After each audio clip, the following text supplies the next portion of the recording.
আসসালামু আলাইকুম viewers, welcome back to my channel. তো আশা করি আপনারা সবাই ভালো আছেন, আমিও ভালো আছি। তো আজকে আমি ভর্তা বানায় দেখাবো, বাট যে যে জিনিসটা আমাদের এখানে অ্যাভেলেবেল পাওয়া যায়, যারা আমরা ইউরোপে থাকি। তো আমরা সাধারণত বেশিরভাগ এই যে ব্রোকলি পাই, আর এটা বেশি অ্যাভেলেবেল পাওয়া যায়, এটা স্পাউট, ব্রাসেল স্পাউট, এই যে এটা। তো এটা আমি কিনে নিয়েছি টেস্কো থেকে, প্রায়ই আমি ভর্তাটা করি। তো আমার অনেক ভাবিরা জিজ্ঞেস করেন যে আমি কিভাবে বানাই। তো এটা আমি দেখাবো আজকের ভিডিওর মাধ্যমে, সবাই দেখতে পারবেন। আর এখানে সরিষার ভর্তা করব। তো এটার জন্য লাগবে এই যে গার্লিক, শুকনো মরিচ, পেঁয়াজ, ধনেপাতা, যা। আর ব্রোকলিতে আমি মাছ ইউজ করব। আর ব্রাসেল স্পাউটে খালি মরিচ, শুকনো মরিচ আর সরিষার তেল, লবণ। এর জন্য আমি কিন্তু সহজভাবে ইকুইপমেন্ট নিয়ে নিয়েছি, যা যা আমার দরকার। এখানে হ্যামার দাস্তার নিয়েছি, আবার আমার শিলপাটা আছে, পাটাটা ওখানে বসানো। আবার গ্রাইন্ডারও ইউজ করব, মানে ইজি করার জন্য, কিভাবে ইজি আপনি সরিষার ভর্তাটা বানাতে পারবেন ওইটা দেখানোর জন্য। তো প্রথমে আমি শুরু করতেছি যে ব্রাসেল স্পাউটটা। তো এটা প্রথম এই যে এখানে শুকনো মরিচ নিয়েছি আমি আগে থেকে, আর এখানে এগুলা কুচি কুচি করে কেটে নিয়েছি, আর একটু পাতলা ফাইন করে কেটে নিয়েছি, আর এটা একটু ইয়ে করে। তো এখানে এগুলো আমি হাতে করব না, ব্লেন্ডার করব না, আমি হ্যামার দস্তারের মাধ্যমে আমি তেতলিয়ে ভর্তার সাথে মেশাবো, তাহলে কি একটু মজা লাগে। আর যদি আপনি ব্লেন্ডারে পুরা করে ফেলেন তাহলে আর ভালো লাগে না, একদম বেশি নরম নরম হয়ে যায়। ঠিক আছে, তাই এখন আমি এই যে ব্রাসেল স্পাউটের ভর্তাটা আমি দেখাইতেছি। তো এটার সাথে মরিচটাকে আগে এখানে মেখে নিই। এই যে ভিউয়ার দেখুন, আমি এই যে এটাকে ম্যাশ করে নিয়েছি, হাত দিয়ে বা ম্যাশার দিয়ে করতে পারবেন, যেভাবে ভালো। আর এখানে শুকনো মরিচ আর পেঁয়াজটাকে একসাথে মেখে নিয়েছি। আর কোরিয়ানটা আপনি যত বেশি দিবেন তত মজা লাগবে। তো আমি এরকম দিতেছি। আর সাথে সরিষার তেল ইউজ করবেন, মাস্টার্ড অয়েল, যেহেতু আমি পরিমাণে ভর্তা বেশি বানিয়েছি। তো এই ভর্তাগুলি আপনি আবার ফ্রিজে রেখে খাইতে পারবেন অ্যাটলিস্ট 1 উইক। ঠিক আছে, এটা। আর সরিষার ভর্তা 2 থেকে 3 সপ্তাহের মধ্যে আপনি শেষ করে ফেলতে হবে। সরিষার ভর্তা এটা 3 সপ্তাহের মধ্যে আপনি খাইয়ে শেষ করে ফেলতে হবে, যেটা সরিষার ভর্তা আমি বানাই দেখাবো ইনশাল্লাহ। আর মনে রাখবেন, বয়েল যখন করবেন পানি বেশি দিবেন না, হালকা একটু পানি দিয়ে চুলাটাকে, মানে ফ্লেমটাকে একদম লোতে রেখে তারপরে বয়েল করবেন।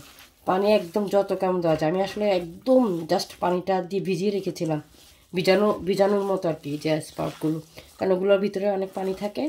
তো ওই পানি দিয়ে এটা সফট হয়ে যায়। তো আপনি ওইদিকে খেয়াল রাখবেন, আর লবণটা দেখে নেবেন ভর্তা পরিবেশন করার আগে। আর আমি দেখেছি আমারটা ঠিক আছে।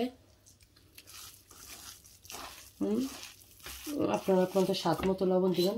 আমার মনে হইতেছে একটু লাগবে, আমি আবার একটু আমার এক ভাবির সাথে শেয়ার করব, তো এই জন্য একটু পরিমাণে বেশি ভর্তা বানানো। তো এই হয়ে গেল আমার স্পাউটের ভর্তা। ঠিক আছে, বানাবো ব্রোকলি ভর্তা। তো এটার জন্য আমি মুড়টা এটাতে দিয়ে দিলাম, আমি ব্লেন্ড করব, এটাতে হ্যান্ড ব্লেন্ড দিয়ে ব্লেন্ড করব ইজি করার জন্য কাজটাকে একটু। সাথে আমি দিয়ে দিব কোরিয়ান্ডার। তো আমি ব্লেন্ড করতেছি, ব্লেন্ড করার পর আপনাদেরকে দেখাবো। দেখেন ভিউয়ার্স, আমার যে এগুলো ব্লেন্ড করা হয়েছে, এখানে ছিল মাছ, কাঁচামরিচ আর ধনেপাতা। আর এখন আমি কিছুটা হাতে চপ করে নিয়েছিলাম, একটু ম্যাশ করে নিয়েছিলাম। এখন আমি এগুলো দিয়ে দিব এটার সাথে।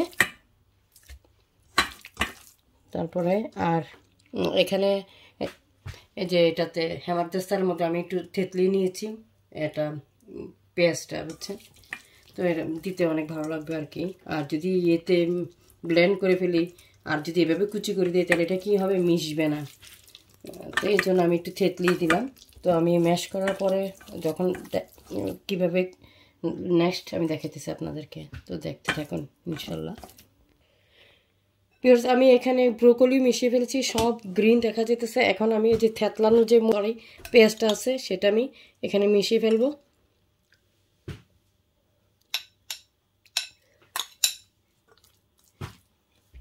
আর বাকি কিছু আছে এটা আমি মিশাবো,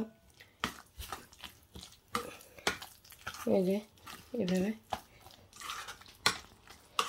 অনেকে ইচ্ছা করলে এটার মধ্যে মাস্টার্ড অয়েল ইউজ করতে পারেন, বাট আমি এখানে কোনো অয়েলই ইউজ করবো না এটাতে। বাট অয়েল ইউজ করলেও ভালো সেন্ট আসবে, যেহেতু আমার কাছে সরিষার ভর্তা আছে। আর আমি এখানে আর অলরেডি একটা ভর্তাতে ইউজ করা হয়ে গেছে। তো এই যে তৈরি হয়ে গেল এখানে।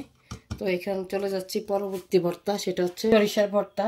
তো মরিচটাকে এখানে গ্রাইন্ড করে ফেলবো, মানে ইজির জন্য। আর আমার পাটা অনেক ছোট, অতগুলো একসাথে মানে অনেক সময় লাগবে, সারাদিন লেগে যাবে। তো আমি এরকম করি, গ্রাইন্ডারের মরিচটাকে একটু করে নিই, গ্রাইন্ড করে নিই, তারপরে ইজি হয়ে যাবে। আর এই ধনেপাতা আর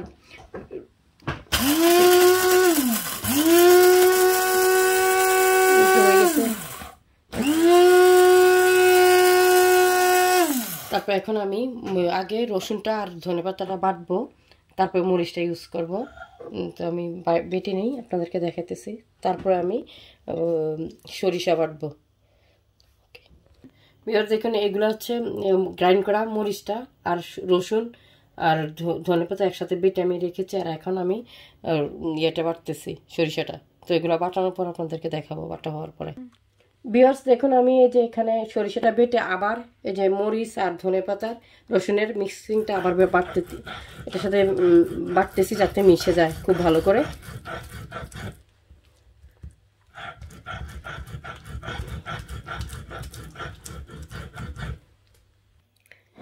ভিউয়ার্স দেখুন, আমি এই যে এখন পেঁয়াজগুলো মিশাবো। কয়েকটা পেঁয়াজ আটাতে ছিল, আর এখানে যে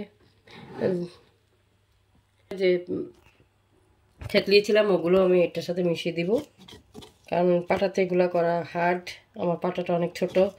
আর এই ভর্তাটা এত স্ট্রং, আপনাদের যদি কারো সর্দি বা কাশি হয়ে থাকে, বিশেষ করে সর্দি ফ্লু হলে এটা খাবেন, জ্বর আসলে অনেক উপকার এটা।